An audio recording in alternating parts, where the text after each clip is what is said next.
Halo guys, kembali lagi di Raha Realistic Studio. Di video tutorial sebelumnya kita telah menyelesaikan animasi Toy Ball Animation yang partnya cukup panjang. Di part terakhir ini kita tidak akan membahas animasi yang telah kita buat, karena nanti akan ada season untuk analitik animasi. Oke, di sini saya akan menunjukkan apa sih yang harus kita lakukan setelah kita misalkan membuat animasi untuk tag 1. Tentunya prosedur yang saya akan kenalkan adalah prosedur dalam studio animasi. Oke, agar memudahkan saya gambar terlebih dahulu, atau di sini bukan prosedur ya, kayak SOP gitu deh. SOP yang merujuk pada studio animasi. Ataupun jika kalian berlatih di kayak balai diklat animasi, itu prosedurnya pasti mirip-mirip guys. Oke, sebelumnya kita sudah menyelesaikan animasi. Di sini kita menyelesaikan bukan video, kita kasih nama shot ada atau scene. Jadi shot animasi kita kasih nama tag 01. Kita gambar aja di sini tag 01. Nah, setelah kita menyelesaikan tag 01 itu kita bisa kirim ke supervisor atau lead, tergantung dari studionya. Kadang ada yang lewat lead dan ada juga yang lewat supervisor. Di sini lewat lead dan di sini supervisor atau SPP.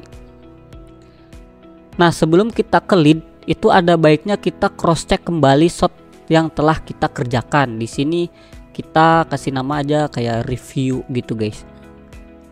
Oke, tulisannya jelek, sini saya pakai keyboard aja. Sini kita mereview kembali, contoh misalkan animasi yang telah kita kerjakan. Misalkan di awal kita ngerasa nih timingnya kecepatan gitu guys, atau ada tembus-tembus atau salah, itu kita bisa langsung revisi mandiri gitu guys, tapi dengan nama tag masih 01. Nah, ini sebenarnya tergantung dari skill kalian. Terkadang kalau masih junior gitu, untuk mereview karya atau animasi sendiri itu biasanya tidak terlalu detail guys, karena balik lagi tergantung dari skill dan pengetahuan kalian. Nah, jika dirasa kita sudah oke, kita bisa setor ke lead gitu guys, atau leader. Nanti biasanya leader akan mereview dan juga mengarahkan gitu guys, apakah shot animasi kita sudah sesuai dengan animatik dan cerita. Biasanya sih dia juga akan membantu dalam teknikal, misalkan cara cheating gimana, cara body mekanik gimana gitu. Misalkan lolos dari lead, misalkan kita kasih nama approve lead, approve leader, nanti dari sini langsung ke SPP. Nah, SPP itu ibarat seperti quality control dalam satu episode animasi. Kalau lead itu tergantung dari timnya, apakah dia memeriksa semua tim dalam, misalkan kita mengerjakan satu episode itu ada satu tim. Nah, apakah dia memeriksa semua kerjaan anak-anak, atau kadang satu episode gitu, satu episode bisa ada 2 lead. Nanti biasanya dibagi 2, misalkan 10 anak yang mengerjakan, biasanya satu lead megang 5 anak. Kalau SPP dia memegang semua tim dalam satu episode ini. Misalkan ada 10 anak yang mengerjakan, ya dia akan mereview dan mengecek semua kerjaan dari 10 anak tersebut. Nah, kita akan konsen ke bagian sini. Misalkan di SPP-nya tuh ada revisi.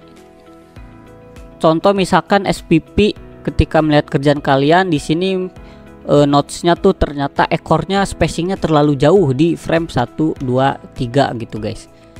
Nanti dia akan menulis, biasanya tuh kalau enggak di Google Dokumen itu ada kayak short grid atau yang lainnya, tergantung dari studio tersebut. Cuman sepengalaman saya kebanyakan itu dari Google Dokumen. Misalkan di sini note 1. Nah, dia akan balik lagi ke si anak yang mengerjakan. Misalkan sini kita kasih nama Raha aja. Nanti kita akan mengerjakan revisian dari SPP. Lalu yang tadinya tag 01 kita akan rubah menjadi tag 02. Dan begitu pun prosesnya ketika kita tag 02, alangkah bagusnya kita mereview kembali. Kalau sudah dirasa oke, kita akan ke lead, melewati lead lagi. Lead akan memeriksa lagi. Kalau lead udah oke, dia akan ke supervisor lagi, dan supervisor akan mengecek lagi. Kalau misalkan masih ada note atau revisian, kita akan mengerjakan tag 03 gitu guys. Kalau misalkan si SPP oke, biasanya akan approve gitu, approve SPP. Nah, ini kan dalam satu shot. Bagaimana dengan keseluruhan episode? Ketika semua episode dalam satu episode selesai, saya akan hapus saja ini. Misalkan satu episode.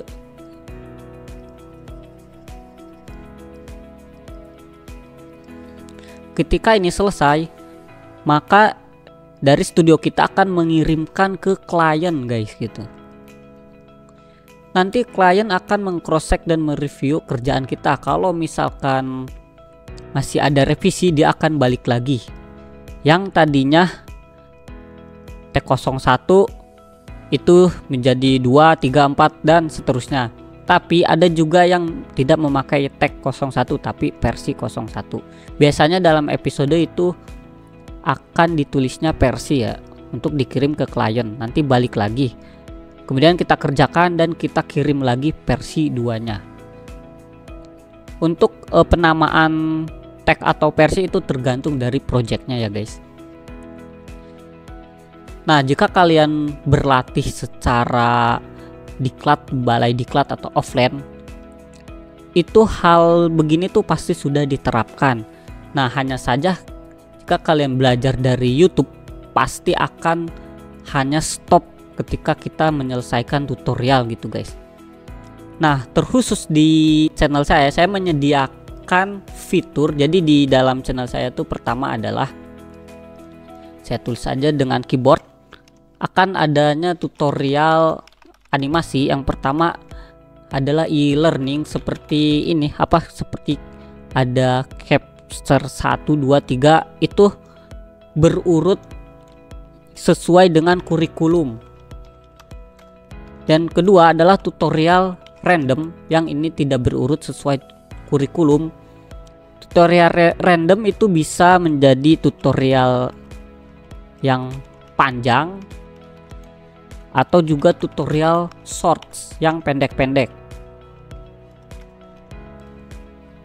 Lalu ada apa lagi di YouTube saya menyediakan konten analitik atau analisis animation, bisa dari video animasi atau film-film animasi movie. Tentunya film-film movie yang terkenal nanti kita akan bedah gitu guys, secara frame per frame dari segi detailing, cerita dan lain-lain. Lalu ada juga analisis dari karya kalian gitu. Misalkan kalian sudah mengerjakan wall cycle atau animasi yang di luar dari tutorial saya, lalu kalian bingung ini apakah sudah oke gitu, sudah cukup bagus atau tidak, terus kalian ingin ada mentor gitu guys, tapi belum punya mentor gitu guys. Kan kasus yang terjadi adalah jika kalian mengirim ke grup, itu rata-rata komennya cuman oke, bagus, lanjutkan, kayak gitu doang guys gitu. Nah, untuk di channel saya menyediakan analisis dari, misalkan kita nama apa, showreel, atau kita showreel aja deh. Kalian membuat wall cycle ataupun loncat gitu, kalian bisa mengirimkan ke link yang akan saya cantumkan di deskripsi. Nanti saya akan melakukan analisis tentunya dengan di video capture ya guys. Lalu saya akan upload juga di YouTube. Untuk nama pengirim boleh kalian rahasiakan ataupun kalian munculkan gitu, tapi saran saya sih munculkan saja guys. Nanti kita akan belajar bersama gitu, apakah ini misalkan arsnya masih kurang gitu guys, terus trajektorinya udah bener apa belum. Jadi kita akan belajar bersama-sama dari situ. Untuk analisis animasi film, movie ataupun karya-karya yang sudah terkenal gitu guys, dan analisis showreel, kita akan melakukan analisis yang sama gitu dengan prosedur studio, dan dia cukup detail dah gitunya guys. Intinya agar kita belajar bersama. Lalu di channel saya juga akan ada short movie, bukan movie ya berarti, short video yang kapsul men. Tapi ini akan prosesnya panjang karena niat saya ini akan dikerjakan oleh tim gitu guys. Kalau sendiri kan capek juga ya. Sementara ini akan mulai dari modeling sampai render. Nah, siapa tahu dari kalian itu bisa menjadi tim untuk mengerjakan video ini. Untuk video dari IP Capsule Man.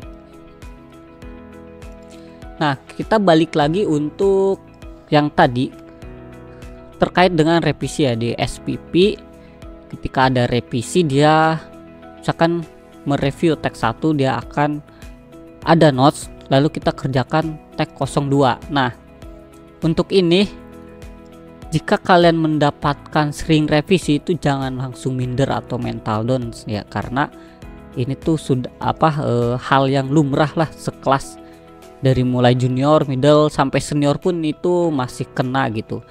Justru sepengalaman saya, jika kalian masih junior gitu, lalu ketika sudah masuk ke tahap SPP tidak ada retake, itu malahan menjadi tanda tanya antara SPP-nya sudah capek gitu guys, sudah capek meretake, ataupun karena kalian mepet deadline.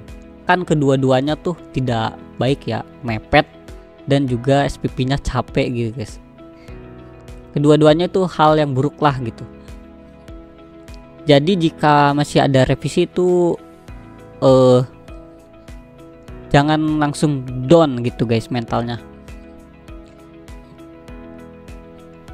Kecuali sudah tag 03 sampai tag 7, tag 12, nah itu baru dah kalian tanda tanya kok revisi terus gitu guys. Oke, untuk di channel saya nanti akan ada juga chapter yang kemarin kan kita chapter 3 kan ada 4 sampai kurikulum yang masih panjang. Mungkin bisa akan ada perubahan gitu guys, tergantung dari feedback. Nah, saya harapkan itu kalian menuliskan juga feedback untuk tutorial saya di kolom komentar gitu guys. Apakah terkait audionya yang misalkan jelek ataupun kecepatan menerangkan materi gitu guys, dan lain-lain, tolong untuk feedbacknya bisa di kolom komentar. Oke, mungkin segitu saja untuk penutupan di chapter 3 ini. Jangan lupa like, subscribe, dan bagikan. Terima kasih.